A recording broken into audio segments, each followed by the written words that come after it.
원소의 생성 해가지고 25페이지. 소단원 2단원인데 지난번에 이제 우주가 생성이 됐잖아. 근데 사실 뭐 우리가 우주를 공부한다기보다 당연히 물질의 규칙성 뭐 이런 거 물질에 대해서 일단은 공부를 하다 보니까 물질을 구성하는 원자에 대한 얘기를 하려고 하다 보니까 원자는 어디서부터 왔지 하다 보니까 우주 초기까지 간 거예요. 그래서 우주 초기에 빅뱅 때 기본 입자라고 하는 게 생성이 돼요. 기본 입자 뭐가 기본 입자예요? 전자와 허크. 그 두 개만 기본 입자라고. 그 기본 입자가 생성이 되고 뭐 양성자 기본자가 생기고 그걸로 인해 가지고 수소 원자, 헬륨 원자가 생기고 그때 빛이 우주 전체로 퍼져나가면서 지금도 보이는 우주 배경 복사가 됐다. 뭐 그 얘기까지 지난번에 있었는데 우주 생성되면서 초기에 결국 이제 수소랑 헬륨 생긴 것까지 지난번 얘기가 되는 거야. 근데 26페이지에 처음 나오는 얘기는 지구를 구성하고 있는 원소랑 생명체에 들어있는 원소를 쭉 해놨어. 지구를 구성하고 있는 원소는 이거 외우고 있으면 좋거든. 다 외우긴 힘들고 한 4개 정도만 철산 교마인데 뒤에도 한 번 더 나와서 뒤에 한 번 더 나와. 철산 교마거든. 지구를 구성하는 원소의 순서는 철산 교마. 산소, 규소, 마그네슘. 이거 인간을 비롯한 생명체에 들어있는 구성 원소들은 보통 산탄수지. 산소, 탄소, 수소, 질소 순서. 근데 뭐 수소 하나 정도는 있는데 이거 빼놓고는 뭐야? 이런 많은 원소가 있는데 우주 처음에는 이딴 거 하나도 없었다는 거잖아. 그러면 수소, 헬륨을 제외한 나머지 이런 수소, 헬륨보다 무거운 원소들 주기율표에서 보면은 이제 얘네들 번호가 1번, 2번인데 1번, 2번이 아닌 다른 원소들은 어디서 생겼는지를 얘기하는 게 2단원 얘기인 거예요. 1단원보다는 얘기가 짧으니까 좀 글 지르게 딱딱 합시다. 일단 결론부터 말하자면 별이 생기는 과정에서 더 무거운 원소가 생성이 되었다라는 게 이 단원에서 전체적으로 말하고 싶은 겁니다. 근데 이제 별의 중심부에서 생기고 별이 폭발하는 과정에서 생기고 뭐 그런 얘기가 나오는데 일단 그러면 별은 어떻게 생기는지 얘기가 하겠네요.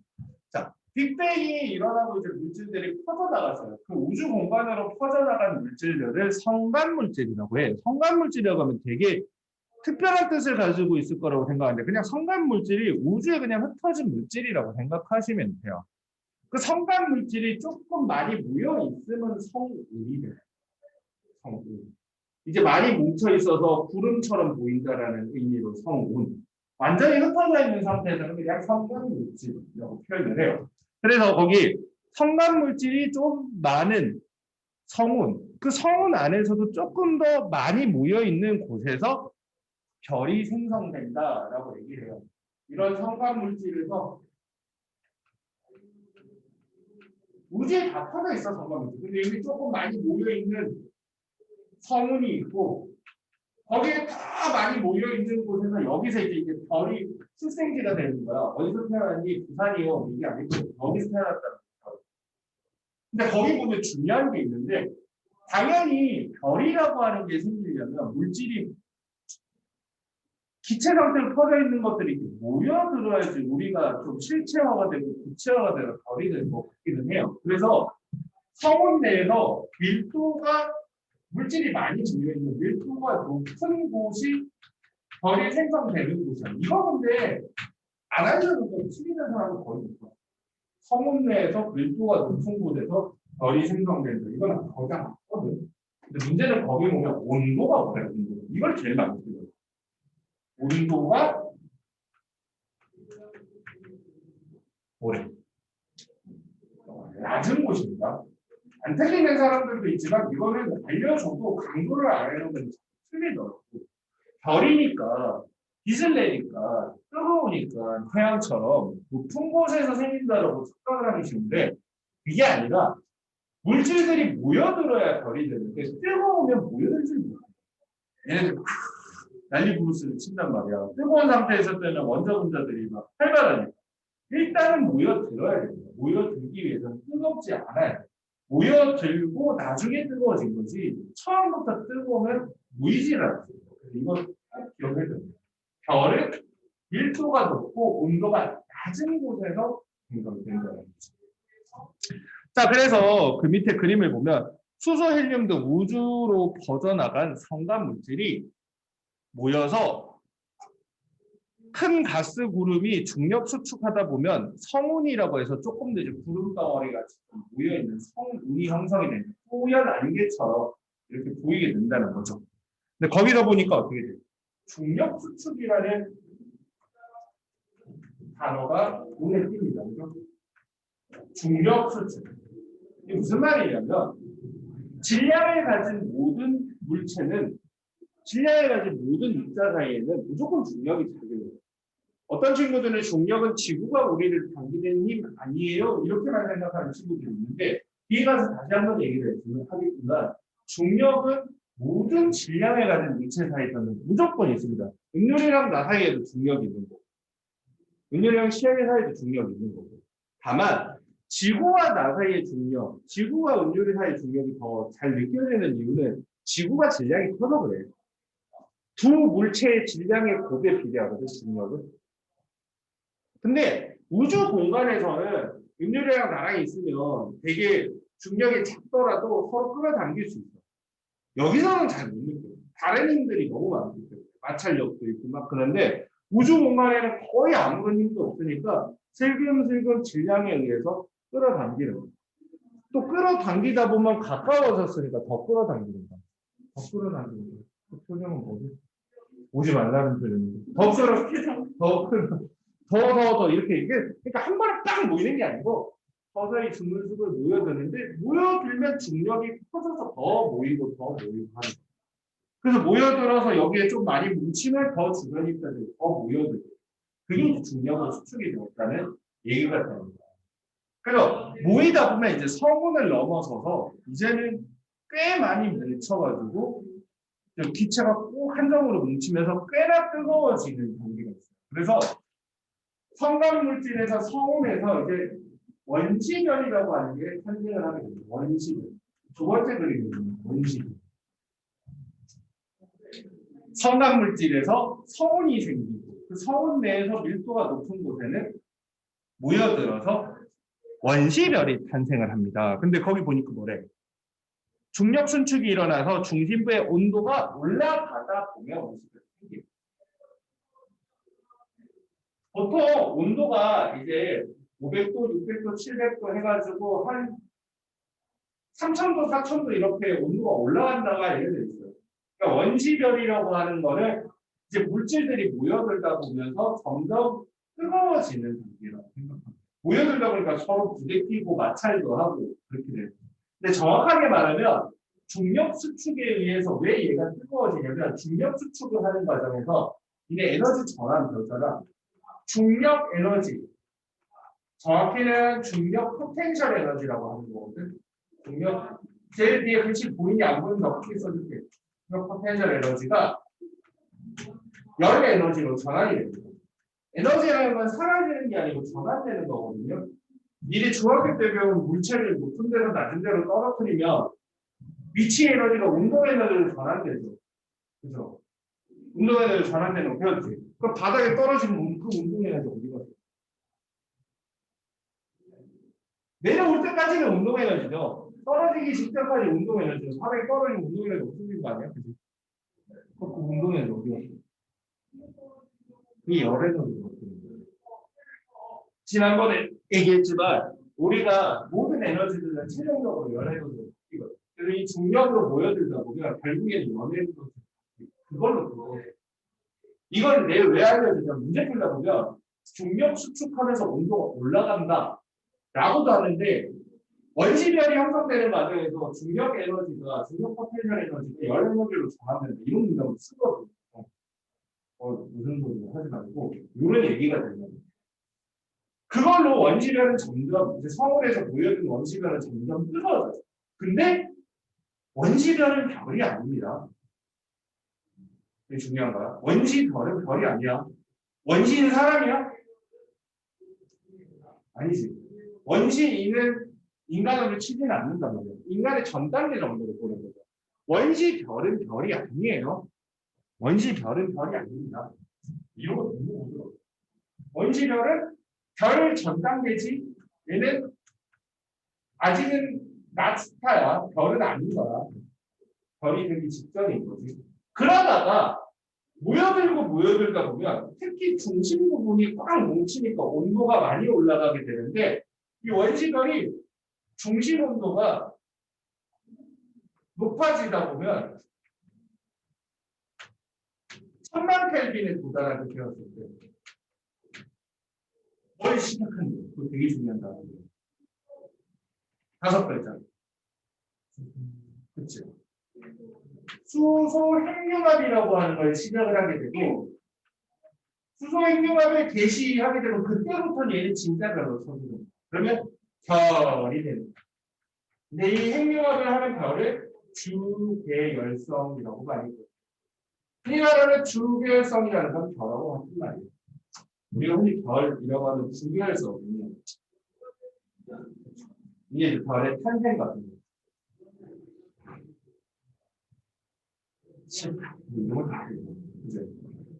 그래서 핵융합 반응이 일어나는 별, 주계열성이라고 합니다. 이 주계열성에서는 중심 온도가 올라가다가 수핵융합이 되는데 보통 물질이 모여들다 보면 온도가 올라가는데 무조건 중심 온도가 1000만 켈빈까지 올라가는 건 아니고 올라가다 말 수도 있어요. 물질이 많이 모여들면 쭉 올라가는데 좀 덜 모여들면 안 올라가고 그럼 별이 되지 못하는 거예요. 스타가 되지 못하는 거예요. 모두가 스타 되는 건 아니고 물질들이 충분히 모여들면 중심 온도가 올라가면서 별이 되죠. 그렇지 못한 곳은 나중에 결국 식어가면서 그냥 흩어지게 돼요.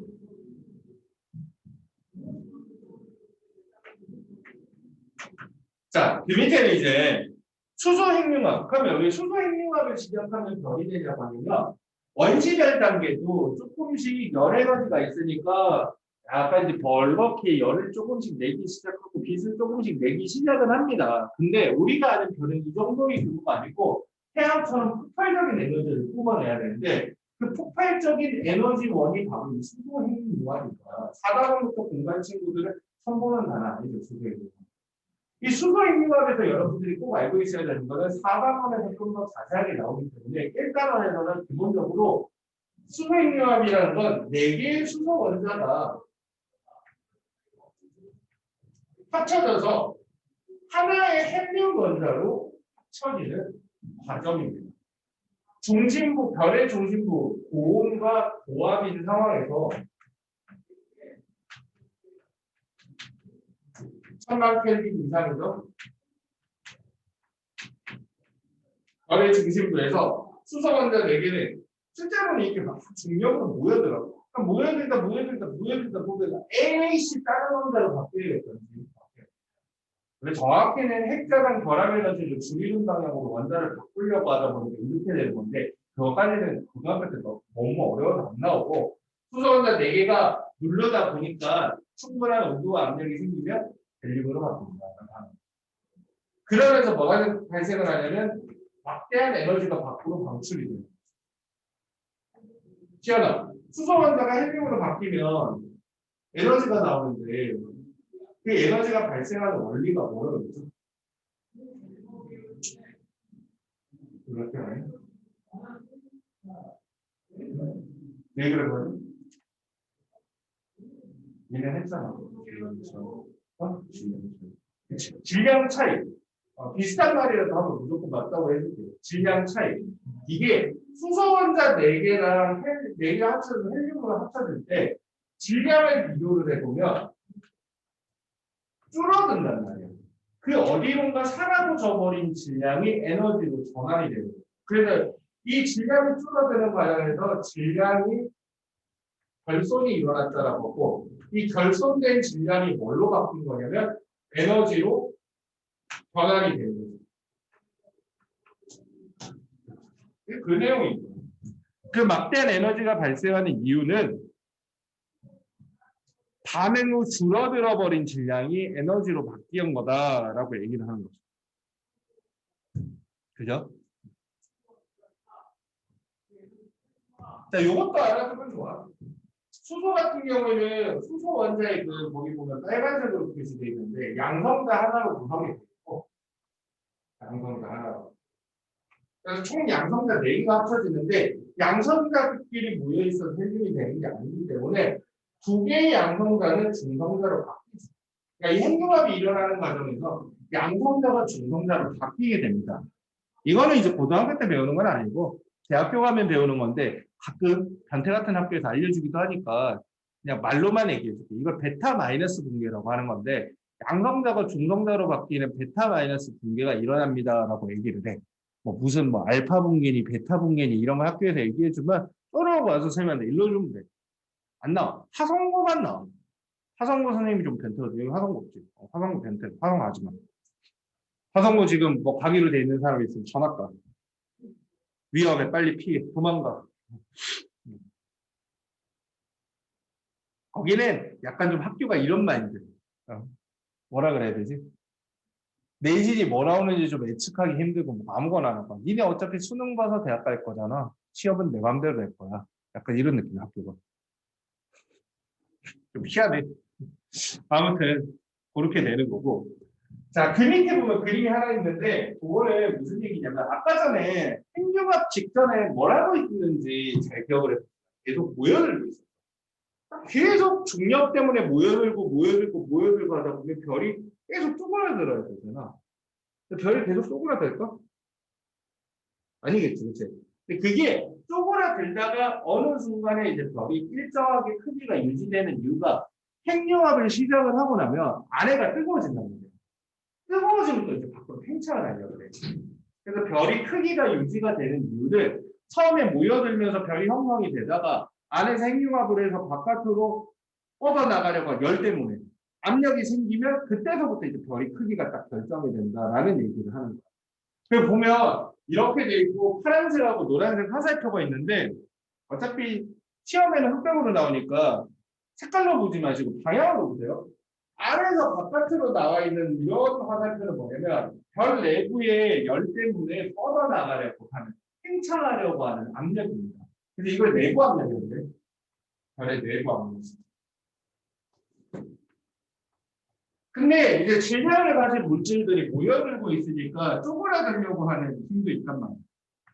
요걸 이제 중력이죠. 중력에 의한 수축 효과죠. 근데 이 중력으로 인해서 모여드는 효과랑 안에서 뜨거워지면서 이제 팽창하려고 하는 게 적절하게 균형을 이루면서 별의 크기가 유지가 된다라고 얘기해요. 갑자기 요 그림 나와서 물어보게 돼. 요 화살표가 뭘 의미하는지. 근데 실제로는 브릿지야, 브릿지. 인형의 핵심은 아니고 이게 주계열성 단계에서는 별의 크기가 일정하게 유지되는데 이 힘의 밸런스가 깨지면 안으로 쪼그라들어 버리거나 이 별은 팽창을 해버립니다.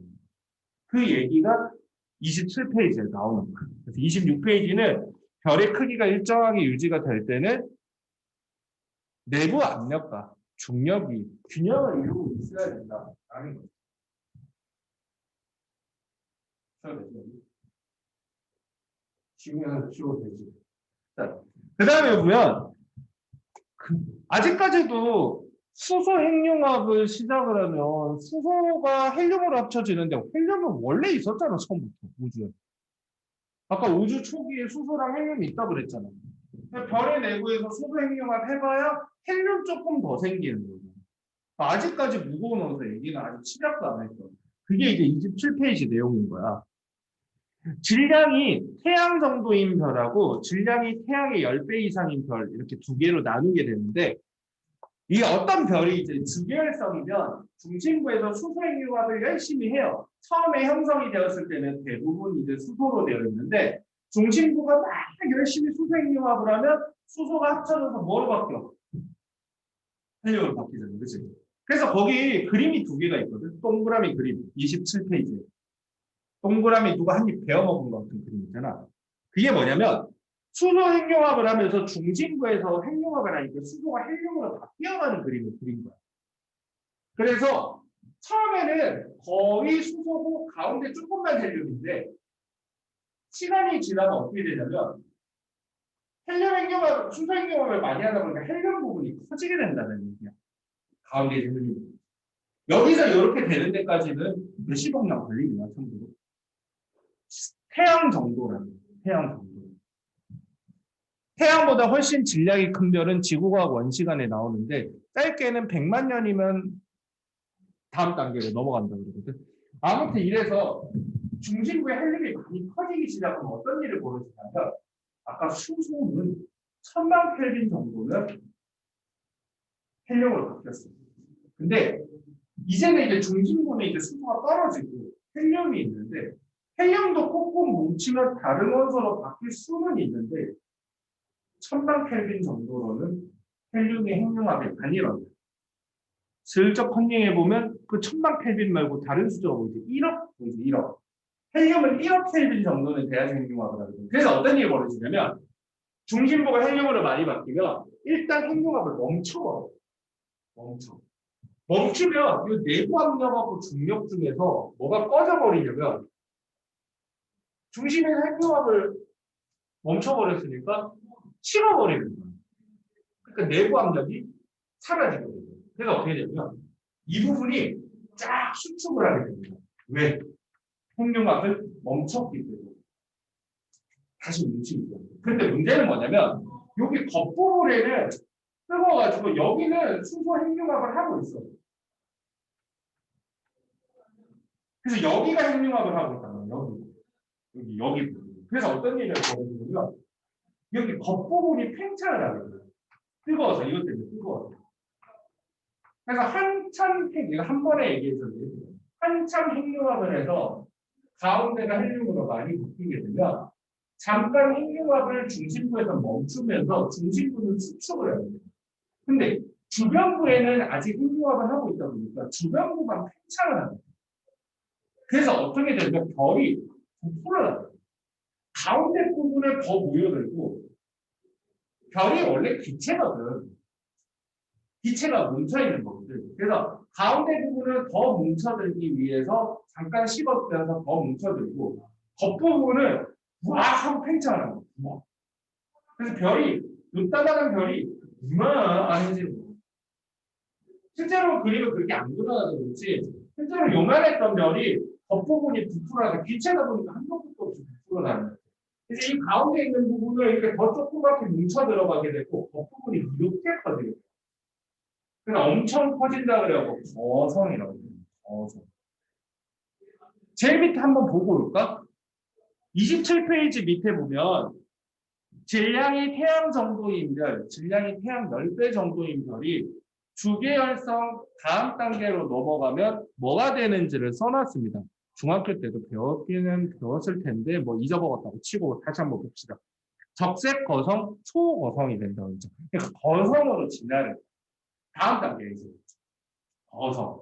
보통 태양 정도 질량을 가지면 적색 거성이라고 표현을 하고요. 아주 큰 거성이 되는 거는 초거성이라고 얘기를 합니다. 어쨌거나 거성 계열로 바뀌는 건 뭐가 끝났을 때 중심부의 수소 핵융합이 끝났을 때 주변부가 부풀어나면서 거성 단계로 넘어갑니다. 중심부가 헬륨으로 많이 바뀌어서 수소 핵융합이 이제는 끝나갈 때 주변부가 부풀어나면서 다음 단계 거성 단계로 넘어가게 돼요. 하면 겉에는 엄청 부풀어나는데 중심부는 또 수축을 하잖아. 그러니까 이제는 거성 단계에서는 헬륨이 뭉치면서 헬륨 핵융합을 하게 돼요. 거기 보면은 1억 켈빈에 도달하게 되면서 헬륨 핵융합을 한다라고 돼 있어요. 헬륨이 핵융합을 하게 되면 이제 드디어 헬륨보다 무거운 원소가 생깁니다. 주로 탄소하고 탄소. 이걸 뭐라고 하냐면 헬륨이 더 무거운 원소로 바뀌는 건 이제 수소 핵융합이 아닌 헬륨 핵융합을 하는 거야. 보라색처럼 헬륨 핵융합. 헬륨이 합쳐져가지고 더 무거운 원소로 바뀌는 거는 수소 핵융합이 아닌 헬륨 핵융합입니다. 여기서 일로 갈 때는 수소가 헬륨으로 바뀌는 거니까 수소 핵융합이야. 이것도 말 많이 바꿔줬는다. 수소가 헬륨으로 바뀌는 부분을 헬륨 핵융합이라고 부르는 경우가 많이 있어요. 헬륨이 생기니까 헬륨 핵융합 아니에요? 이런 애들이 가끔 있는데 수소가 헬륨으로 바뀌는 건 스파입니다. 헬륨이 더 무거운 원소로 바뀌는 게 헬륨 핵융합이에요. 이거 잘 중요한 내용입니다. 그러면은 거기 보면 G 커먼 그림에 보면 그 녹색 상자 있잖아. 수소가 헬륨으로 바뀌던 주계열성에서 그 다음 단계로 넘어가면 헬륨이 탄소와 산소로 바뀌어가요. 그러다 보면 그 다음번에 이 과정이 반복인데 헬륨들이 모여 들어가지고 탄소랑 산소가 이제 생기다 보면 이제 탄소랑 산소도 이제 또 어떻게 돼? 더 무거운 원소로 바뀌기 위해서는 잠깐 식었다가 또 뭉쳐야 되거든. 근데 이게 무조건 뭉친다고 핵융합을 하는 게 아니고 아까 전에 원시전에서 주계열성이 되기 위해서는 물질이 충분히 모여들어야지 뜨거워지는 핵융합을 한다고 했어요. 보통 태양 정도 질량을 가진 별들은 헬륨 여기 안에가 탄소랑 산소로 바뀌어 가다가 이제 이 탄소랑 산소가 더 무거운 원소로 바뀌기에는 얘가 질량이 부족해서 이제 핵융합을 멈추고 서서히 식어가게 됩니다. 그래서 중심부가 이제 탄소랑 산소로 많이 바뀌게 되면 여기는 이런 형태예요. 겉에는 헬륨이 좀 남아있고 가운데는 탄소, 산소로 구성이 되는 이런 가운데로 뭉쳐진 조그만 애들로 남게 돼요. 이건 이제 서서히 이제 식어가는 거예요. 이 서서히 식어가는 외로운 별을 백색 외성입니다. 제가 외롭다고 했다고 이걸 쓰면 안 돼요. 백색 외성. 그러면 아까 전에 겉에 부풀어난 부분이죠. 겉에 부풀어난 별 부분도 가운데가 식어가니까 어떻게 돼요? 이 겉에 있는 기체들도 식게 됩니다. 그 식어가면서 이제 퍼져나간 애들은 뭐가 되냐면 이 퍼져나간 기체는 행성상 성운이 됩니다. 퍼져나간 건 다시 성운이 됩니다. 그래서 제일 밑에 보면 적색 거성이 그 다음 단계가 행성상 성운 앤드 백색의 외성이라고 되어 있는 게 그게 뭐 백색 외성이 되거나 행성상 성운이 되는 게 아니고 가운데 뭉친 부분은 이제 핵융합을 멈추는 서서히 식어가는 백색 외성. 외성이 되고요. 겉으로 퍼져나가서 부풀어 나간 애들은 처음에는 대차게 뻗어나가다가 결국에는 중심에서 멀어졌으니까 식어가지고 결국 그냥 성운이 되버린다 라는 얘기를 하는 거죠. 기억하는 방식은 여러분들이 다양하게 하면 되는데 그 메커니즘만 이해하면 돼요. 핵융합을 처음에 쎄 빠지게 해다가 가운데서 핵융합을 하다 보면 뭐 다른 원소로 무거운 원소로 많이 바뀌면 잠깐 멈췄다가 또 뭉쳐서 또 핵융합하고 이렇게 되는 거고 그 과정에서 주변부는 팽창을 해버립니다. 그렇죠. 끝. 그 다음 질량이 태양의 10배 정도인 별은 똑같은데 이 과정을 여러 번 할 수 있는 거예요. 가운데가 헬륨으로 바뀌었는데 핵융합을 잠깐 멈추고 뭉치면 다시 탄소, 산소, 헬륨 핵융합을 해서 탄소, 산소를 만들 수 있고 그리고 중심부가 탄소, 산소로 많이 바뀌면 또 잠깐 멈췄다가 더 뭉쳐가지고 탄소, 산소 핵융합을 해가지고 더 무거운 원소, 주소나 황을 만들게 됩니다. 그거만 좀 봐주세요. 아주 무거운 별들 같은 경우에는 중심부에서 주계열성 단계에서 수소랑 헬륨을 만들고 거성 단계에서 헬륨에서 탄소, 산소를 만들고 끝나는 게 아니고 탄소, 산소를 더 무거운 규소나 황 같은 걸로 만들고 거기다가 더 무거운 원소 이 과정을 반복해서 철로 만들고 그래서 거기 표에도 주계열성 이후 해가지고 중력 수축에서 헬륨 핵융합 반응해서 중력 수축에서 탄소 핵융합 반응해서 그냥 점점점 돼 있잖아요. 이 과정 반복이 돼요. 그러다 보면 여기서 중요한 드디어 철이 생성이 되게 되는데요. 질량이 아무리 무지막지한 별이라도 철이 중심에 생성이 되기 시작하고 이제는 철을 더 뭉쳐서 철보다 더 무거운 원소로 바꾸는 건 못합니다. 이 철이 중요한 게 뭐냐면 아주 무거운 별에서도 별의 내부에서 생성되는 마지막 원소입니다. 마지막 혹은 가장 무거운 원소. 그럼 여기 쪽에서 정리 한번 해보면 우주 초기에 수소와 헬륨이 생겼고, 그죠? 수소 헬륨보다 무거운 원소는 이렇게 별이 생성되는 과정에서 별의 중심부에서 생겼습니다. 그리고 아주 무거운 별 같은 경우는 중심에서 철까지 생성이 될 수 있다고 합니다. 그렇지만 우리가 알다시피 철보다 무거운 원자가 많아요. 철이 원자번호 몇 번인지 몰라도 돼. 26번에 26번. 몰라도 되는데 한 몇 번 정도인지 알고 있으면 조금 편할 수도 있어요. 원자 주열표 큰 거 본 사람은 알겠지만 한 100개 정도 원소가 있는데 그 중에는 2에 26번. 그러면 이것보다 더 무거운 원소는 어떻게 되느냐? 이제 더 이제 뭉쳐갖고 철보다 무거운 원소를 만들려고 하는데 안 생겨. 왜? 철이 가장 안정한 원소라고. 우리가 별이 뭉쳐지는 과정에서 수축하는 과정에서 무거운 원소로 바뀌는 이유는 수소보다는 꾹 눌러놓으면 뭉쳐있는 수소보다는 헬륨 하나가 안정하기 때문에 더 뭉치면 뭉쳐있는 헬륨보다는 헬륨이 탄소나 산소로 바뀌는 게 더 안정하기 때문입니다. 그렇게 해서 철까지는 바뀌는데 철을 꾹 뭉치면 철보다 무거운 원소로 바뀌는 것보다 철이 더 안정한 거예요. 그래서 잘 안 생기는 거예요. 그러다 보면 어떤 일이 벌어지냐면 계속 뭉치려고 하고 가운데서는 딴 걸로 안 바뀌려고 그러고 그러다 보면 에너지가 축적이 돼가지고 결국에는 어떤 일이 되면 뻥! 그래서 뭐라고 돼 있어요? 초신성이 돼요. 초신성. 아주 무거운 별은 초고성 단계를 거친 다음에 별의 내부에서 철까지 만들고 나서 시간이 지나면 불안정해지면서 결국에는 뻥 하고 터집니다. 초신성이라는 거는 마치 별의 이름 같지만 실제로 초신성은 별의 폭발을 의미해요. 그래서 헷갈리니까 초신성 혹은 초신성 폭발이라고 많이 써요. 별의 최후라고 보면 됩니다. 아주 무거운 별들은 철까지 별의 내부에서 만들고 나면 뻥 하고 터집니다. 이 아주 막대한 별이 터지니까 그때 발생하는 에너지는 상상할 수 없을 만큼 크죠. 최근에는 지구 근처에서 초신성이 터진 적이 없으나 몇 년도더라? 정확하게 모르겠는데 조선시대인가 고려시대인가? 지구에서 꽤나 가까운 초신성, 그러니까 큰 별이 터진 초신성이 발생한 적이 있었어요. 꽤 가까이.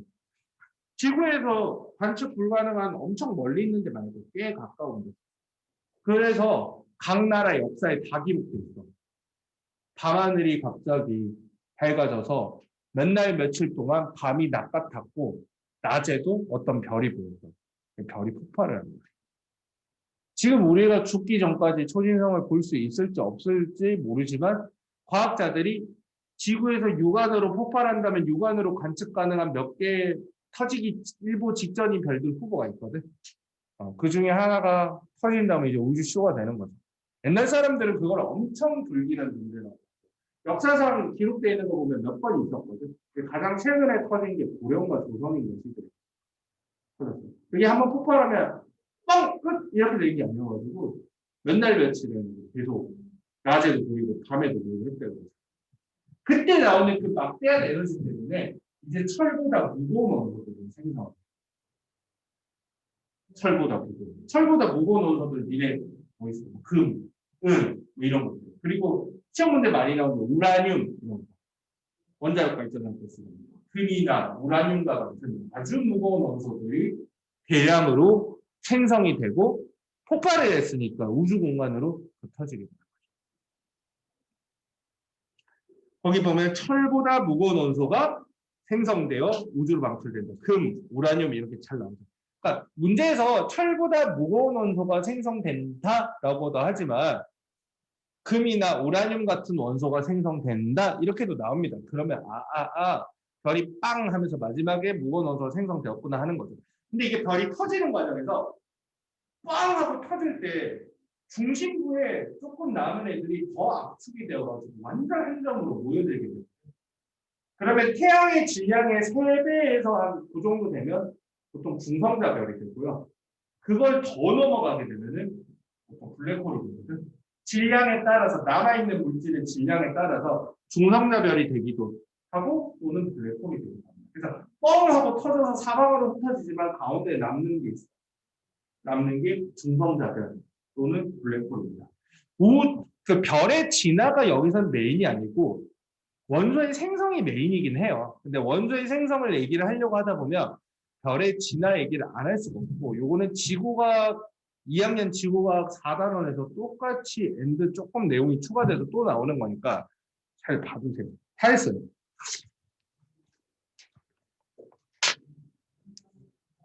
정리할 사람은 뭐 눈을 한번 훑어보고, 다 본 사람은 28페이지로 넘어갑니다. 28페이지 보면 뭐지?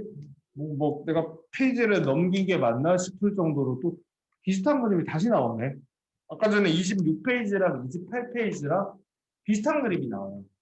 그러니까 아까 전에 26페이지는 일반적인 우주의 별의 생성에 대해서 얘기를 한 거고, 28페이지는 우리가 살고 있는 별이 있잖아요. 우리가 살고 있는 옆에 있는 별, 태양계에 있는 별에 대해서 설명을 하는 거예요. 태양의 생성 과정도 똑같아요. 성운 내부에서 밀도가 높고 온도가 낮은 곳에 태양, 원시별이 생성이 되었다가 중력 수축하면서, 그래서 핵융합을 시작해서 태양이 되었다. 까지는 똑같아요. 근데 여기서 말하고 싶은 건 뭐냐면, 만약에 태양계가 우주 초기에 생성이 되었다면, 우주 초기에는 재료가 뭐밖에 없냐면 수소하고 헬륨밖에 없어요. 그러니까 우주 초기에 태양계가 형성이 됐다면 태양에 있는 태양뿐만 아니고 그 주변의 행성들도 재료라고는 수소하고 헬륨밖에 없으니까 전부 수소랑 헬륨으로 구성이 돼요. 근데 너네가 알다시피 우리가 수소 헬륨은 아니잖아. 태양을 둘러싸고 있는 주변에 있는 행성들, 그리고 태양조차도 수소 헬륨보다 무거운 원소들이 있거든. 그건 무슨 말이냐면 지금 태양계는 우주 초기에 생성이 된 게 아니고 우리 태양계가 있는 이 자리에 옛날에 초신성 폭발을 해서 무거운 원소들이 많이 흩어진 거야. 그것들이 이제 또 다시 모여들어서 또 별이 되거든. 그러니까 우리 태양계는 초신성 폭발로 흩어져 있던 잔해들이 다시 모인 거다. 그러니까 지구나 우리한테는 무거운 원소들이 많다는 거죠. 우리가 가지고 있는 수소헬륨보다 무거운 원소들은 지금 태양계에서 만들어낸 게 아니라 예전에 태양계 근처에 있던 초신성 폭발로 흩어진 원소들로부터 우리가 생성이 된 거죠. 예전에 어떤 별의 폭발에 의해서 흩어진 원소들로 우리가 구성이 되었다. 우리는 한 별이 폭발한 먼지들로 된 거지. 그치? 엄청 철학적인 얘기를 하니까 은유이는 자장가로 들리나 되게 졸리나거든. 이제 거의 다 했단 말이니까 금세 마무리하면 됩니다. 자, 거기 보면 태양계 성운이라고 되어 있는 게 있는데 그 밑에 글씨를 봅시다. 어느 초신성이 폭발하면서 생긴 충격으로 안정한 상태에 있던 거대한 성운의 밀도가 불균일해졌다. 이건 무슨 말이냐면 이 태양계가 형성되기 전에 여기에 이제 물질들이 많이 흩어져 있었는데 이게 어느 날 뭉칠 수 있는 뭐 계기가 있어야 되는데 아마 주변에서 가까운 데서 초신성 폭발을 하거나 해가지고 충격을 받아서 이게 휘청하면서 쫙 모여들게 됐다. 그런 얘기를 하는 거예요. 계기를 얘기하는 거예요. 외울 필요는 없습니다. 이에 따라 밀도가 큰 부분이 수축하면서 이게 똑같아. 근데 이게 그냥 뭉치는 게 아니고 회전하면서 수축한다고 알려져 있어요. 회전 수축. 아무도 본 적은 없지만 은하 전체도 그렇고 태양하고 지구하고 이런 거 보면 다 빙글빙글 돌고 있잖아. 그래서 이게 회전하면서 수축했기 때문에 빙글빙글 돌고 있는 거다라고 보통 얘기하거든. 태양계 성운이 수축함에 따라 회전 속도가 점점 빨라지게 되고 이렇게 흩어져 있던 물질들이 원반 형태로 모여들게 됩니다. 그러면 가운데에 모여든 건 태양이 되는 거고 그 원반에서 태양에 빨려 들어가지 않은 녀석들은 행성들의 재료가 된 거죠. 수금지와 목토천의 행성들의 재료가 된 거죠. 그래서 중심부에는 원시 태양이, 주변부에는 그 원반에 있던 물질들이 고리 형태로 뭉쳐나가기 시작하면서 미행성체가 생성이 되기 시작하고 그것들이 우리가 살고 있는 행성이 되었다는 거죠. 읽어보면 됩니다. 순서만 바로 잡으면 돼요. 여기서 중요한 포인트는 앞에랑 겹치고 어려운 내용은 없습니다. 다만 태양계가 처음에 생성이 될 때 그 물질들은 어느 초신성의 폭발로 흩어진 물질이다. 그게 되게 중요해요. 우리가 가지고 있는 물질들은 태양이 만들어준 게 아니라는 거예요. 그 다음 지구형 행성과 목성형 행성. 이거 해줘야 되나? 이거 중학교 때 나오는 거지. 똑같이 나오는 거야. 그냥 말로만 한번 쓱 할 건데 중학교 때는 이게 많이 나와. 사진이 그냥 턱 나와 있고 이거 무슨 행성이 이게 많이 나오는데 고등학교 때는 그런 거는 잘 안 나오고 물론 이제 뭐 토성이나 목성 같은 걸 생긴 것만 보면 알겠지만 중학교 수준에서는 수성이나 금성이나 이런 것도 사진 보면 알아야 되거든. 고등학교 때는 그렇게는 안 나오고 태양에 가까이 있는 지구형 행성과 수궁지화, 수성, 금성, 지구, 화성 태양에 멀리 있는 목성형 행성, 목토, 천해, 목성, 토성, 대왕성, 천왕성 이렇게 두 집단으로 나누었을 때 그 집단마다 특징 정도는 알고 있어야 되고 그리고 이거 잘 나온다. 중학교 때는 안 나오는 얘기인데 왜 지구형 행성은 암석으로 이루어져 있고 목성형 행성은 기체나 얼음 같은 걸로 이루어져 있다는 건 들어봤죠? 그게 금시초문이라는 소리인데 억지로 보고 있거든. 이게 태양에서 가까운 있는 지구형 행성들은 돌덩이란 말이야. 멀리 떨어져 있는 목성형 행성은 주재료가 기체, 얼음 쪽으로 이렇게 되거든. 주재료가 기체가 돼. 그래서 뭐라고 하냐면 목성형 행성은 기체 행성이고 기체가 뭉쳐있는. 이 지구형 행성은 암석형 행성입니다. 근데 왜 태양 가까이만 암석형 행성이냐? 이게 잘 물어보거든. 태양계에서 왜 태양 가까운 데는 암석형 행성이고 멀리 떨어져 있는 곳은 그렇게 되느냐? 이유는 간단한데 얘기 안 해주면 모를까 봐. 이게 태양의 중력이 있으니까 태양 근처에는 가벼운 물질은 다 빨려 들어가는 거야. 그럼 결국에는 안 빨려 들어가는 거는 오히려 무거운 애들이 안 빨려 들어가. 그래서 태양 가까이 있는 애들은 가벼운 기체들이 빨려 들어갔기 때문에 무거운 돌멩이들만 나오구나. 그래서 암석형 행성이 된 거고 태양으로부터 상대적으로 멀리 떨어진 애들은 기체들이 빨려 들어가지 않아가지고 기체가 많이 남아있어서 기체형 행성이 된 거예요.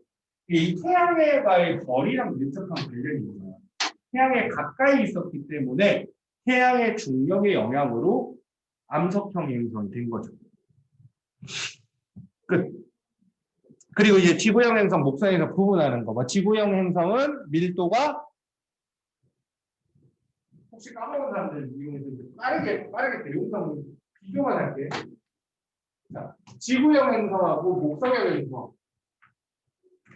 밀도 누가 커? 그렇지.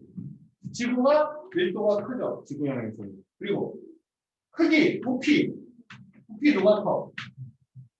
목성형 행성이 크죠. 그리고 질량 누가 커? 응? 목성이 크다. 그러니까 얘가 밀도는 높은데 크기가 훨씬 작기 때문에 총 질량은 목성형 행성들이 압도적으로 커요. 지구가 무거운 돌멩이, 요만한 돌멩이라면 목성은 조금 스티로폼으로 된 왕가시만한 공이어가지고 그게 더 무거워. 이렇게 되는 거죠. 그리고 위성. 위성이 뭔지는 알지? 채널 위성 알아? 위성? 몰라? 달이 위성이야. 행성을 주변을 돌고 있는 애들을 위성이라고 하는 거야. 지구의 위성이 달인 거야. 지구형 행성은 위성이 적거나 없고, 목성형 행성은 많아요. 한 10개씩, 몇 개씩 달리잖아요. 목성형 행성들은. 또, 자전속도.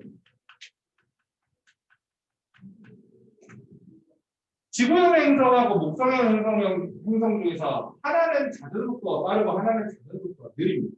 무엇 달리? 이게 느리고 이게 빠릅니다. 이거 흔히 많이 착각하는데 목성형 행성이 크다 보니까 느리다고 착각을 많이 하는데 목성형 행성은 엄청 빨라요. 그래서 굶는 거예요. 목성이 그 커다란 게 한 바퀴 도는데 하루가 안 걸려. 24시간이 안 걸려. 엄청 빨리 도는 거예요. 크니까. 그 큰 게 한 바퀴 도는데 한 20시간이 걸려요. 반면에 수성은 2년에 3바퀴 돌아요. 태양 2번 도는 동안 제자리에서 3번 도는 거예요. 작은 속도가 엄청 느려요. 근데 작은 속도가 되게 빨라요. 그리고 고리. 고리는 알죠? 여기 고리가 없고 여기 고리가 있죠. 목성에서. 또 뭐 있나? 이 정도면 거의 끝난 거 아닌가? 조금 어려운 정보하면 요거는 잘 안 나오긴 하는데 참고해.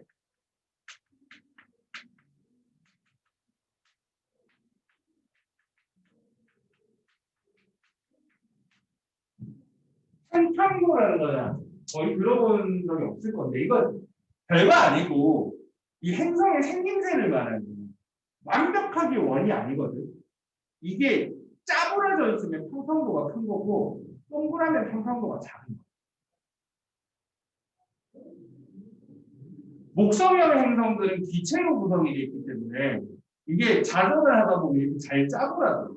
특히 금성 같은 경우는 토성 같은 경우에는 사진이 잘못된 게 아니고 항상 보면 좀 짜부돼 있어 금자처럼 토성은. 그게 왜 그러냐면 이게 평평도가 커서 이건 잘 안 나오긴 하는데 혹시나 이 정도면 충분하죠. 그다음 진짜 마지막 요까지 하고 쉬어갈게요. 태양계의 형성을 했으니까 그 밑에 지구의 형성 있잖아.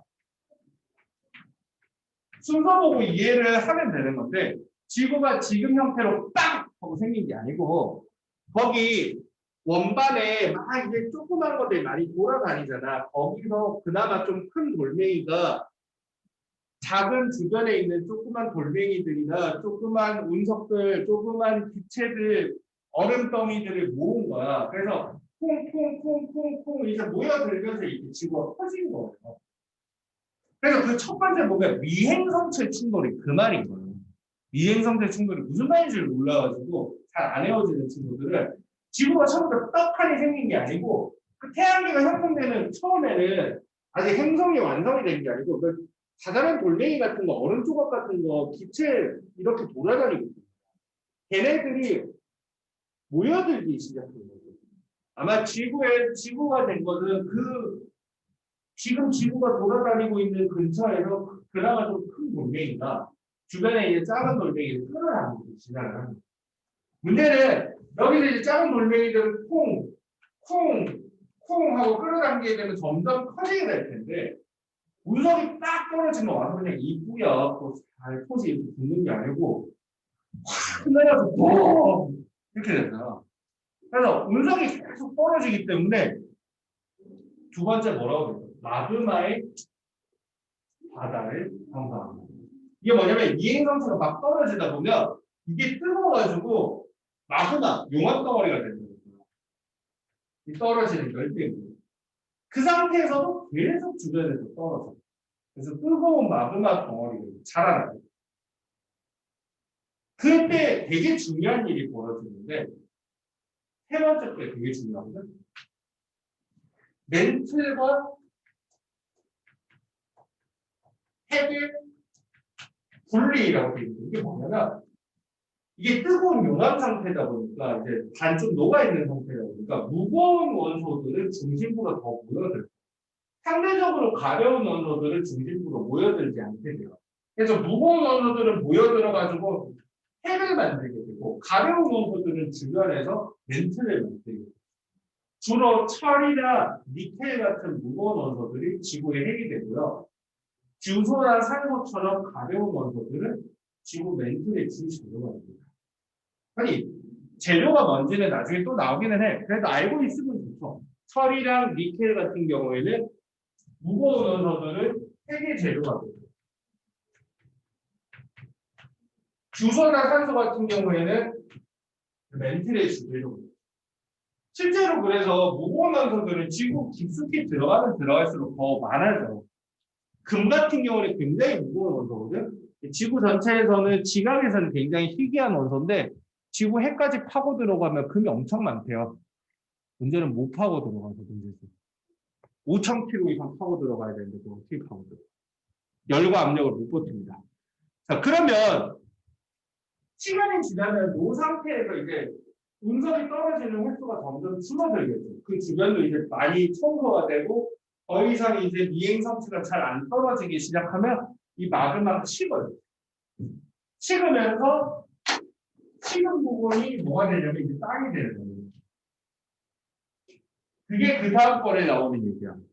이제 미행 성체 충돌이 잦아지면서 겉부분의 멘틀이 식으면서 지각이 형성된다. 이게 원시 지각이 형성된다. 그리고 아까 전에 떨어졌던 것들 중에서 얼음덩이도 있거든. 얼음덩이도 있는데 워낙 뜨거우니까 이 주변에 수증기로 있던 애들이 많이 있어. 중력 때문에 도망을 못 가고 뜨거워서 내려오지는 못하고 수증기로 있던 애들이 이제 시간이 어떻게 되면 몇 날 며칠 미친 듯이 비가 오게 됩니다. 그 비가 고여서 지금의 바다가 됩니다. 지구 형성된 과정에서 끌어당긴 얼음입니다. 그래서 원시 지각이 형성이 되고 원시 바다가 형성이 되면 그 다음에는 시간이 지나서 생명체가 탄생하게 되죠. 지구는 약 46억 년 전에 처음으로 생겨서 약 38억 년 전, 즉 지구가 생기고 8억 년 정도 지나고 나서 첫 생명체가 등장한 걸로 예상하고 있습니다. 끝. 여기까지가 소담이라는 거지. 읽어보다가 모르는 건 언제든지 물어보시고요. 다음부터는 그 다음 단어는 이제 화학 내용이 되겠죠.